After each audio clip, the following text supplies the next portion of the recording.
Hey guys, Papa again.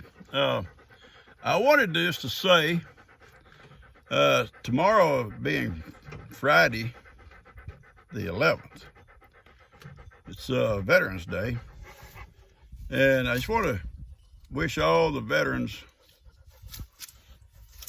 everywhere. I don't care what branch of service you're in, all the veterans. I just want to wish you a happy Veterans Day, and thank you for your service. And like I said earlier, the military in America is like a well-oiled machine. And I say oil. I said oil. A well-oiled machine.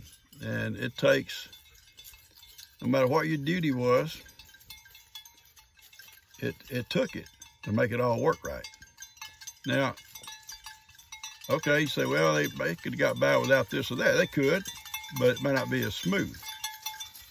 And so I just want to thank you for your service, each and every one of you, and those that have passed. A lot of them have passed on. We can't say anything to them anymore, but I thank them for their service too. I truly do. These people are determined. They're determined to follow me around.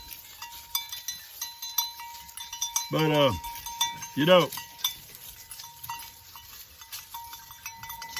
Veterans Day, November the 11th, it started off as Armistice Day. Armistice Day. World War I. It was the date celebrated for the ceasefire. And talked about that a little bit before. The ceasefire is to take effect on the 11th hour of the 11th day of the 11th month, which is November 11th. And at that hour, supposedly, all operations against the enemy from both sides, all sides, ceased. But we all know from history, sometimes someone didn't get the word, nobody told them, or there was some just a little bit more bitter, wasn't ready to quit. You hear stories like that all the time. I've read a lot of stories about that kind of stuff where that was in World War I and even in World War II. There were places in the world where soldiers that had been defeated, war was over, they either didn't know, or they wasn't ready to quit, or they had revenge in their heart, or whatever, but a lot of them didn't quit. And they kept on, and there would be casualties inflicted on probably all sides, by some of these folks, even after it was supposedly over. And that's just a little history. My uncle, I've told you about this before, my dad's oldest brother, was killed 7 days before the war ended. 7 days. His mom and them, just talking to my grandmother, they were all excited. They could see the war coming to an end. They could see it ending. And knowing that any day they would get word from him, like when he expected to come home. Well, they got word. They got a telegram, and it said he wasn't coming home. 7 days before it was over. So things like that, it's kind of heart-rendering, I guess. You just kind of feel it in your heart. So many, it's like that. There were some killed probably the day it ended. And like I said, there have been a lot of them had been killed after it was over. But that's the day we celebrate. It's Armistice Day. They turned it into Veterans Day for all veterans. And we celebrate Memorial Day for those that didn't come home. Those that gave their all, never left the battlefield or at the bottom of the ocean, wherever they may have been, and, or in the air, wherever they went missing at or whatever. A lot of them didn't come home. Then those that come home, with that draped coffin, that flag draped coffin. That's what Memorial Day is about. Y'all already knew all that stuff. I don't know why I'm telling you that stuff. But I'm just gonna sit here with my babies for a little bit, if you don't mind, and video them. I'm glad we did our gifts and goodies a little bit earlier before they come in there and tore everything up, try to get all the snacks away from Ivan. Ivan had got his belly full when they got there. Ivan kept watching me. He kept watching his pawpaw. And Johnny had wandered off with the ghost. See, Johnny will learn. You better stick with Ivan, because Ivan, he knows. Ivan saw when I come through the gate with these packages on the back of my mule. He turned all the way around, made a complete circle looking at me. Yeah, what's Pawpaw up to? And anyway, he stayed pretty in line of view. And when he saw me open the package, he started wandering his way over, just steadily kind of see me get closer and closer. The goats would look now and then, because they watch Ivan too. But they didn't know it was time to go till they saw Ivan over eating snacks. Then here they come.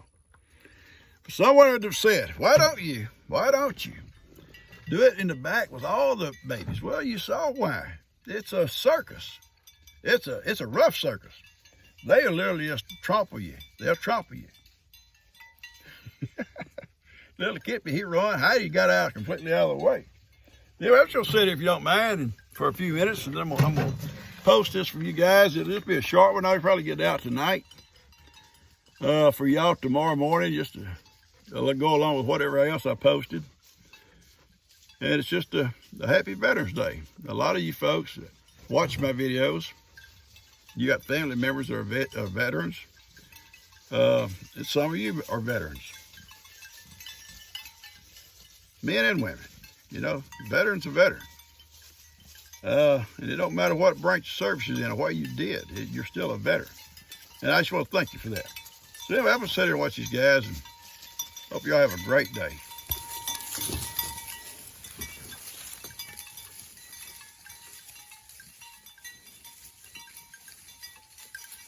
Look at little Johnny, thinks he knows what he's doing.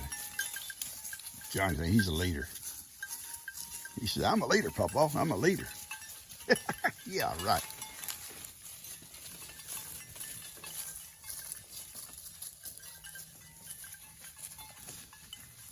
And there's those old cypress trees. They're not big trees, but they've been here forever. They're straight as they can be. It's those slough. And those cypress knees, you can see them. When I was teaching school, teaching shop class, had some boys bring some up from where they lived, and they'd cut them off kind of flat at the bottom, the bigger ones, and make lamps out of them. You take that bark off of it, they got beautiful wood, and sand them down real pretty, and drill a hole through them, put your wire up through them, and that lamp, they'd buy little lamp kits and then shade, and where the bulb went and all that, the socket and all that, and that to the top, they'd be pretty. Ivan, there's no snacks back. Ivan, stop. Stop. That reminds me of something. I want to tell y'all, then I'm going to cut this off. We'll cut it off. When we was going to vote, we took Carly and little Coda Bear. But Carly was a little bit upset about something. I forget what it was. And she was kind of pitching a little fit. Let me see. And we're driving along, and it don't bother me that much, but she was trying to talk to her. Little Coda Bear was sitting in her car seat, and Carly was in the other one across from her. And Coda Bear looked over at Carly, and she was crying. She said, stop, stop, stop. And I was telling Jill, she said, yeah, it happens at home. Carly would get crossways about something, and little Coda would get right in front of her and say, stop, stop. It's probably okay for her to cry, but not okay for Carly to cry. All right, these guys are watching each other. Ivan's here with them. The goats are here. Miracle is right there.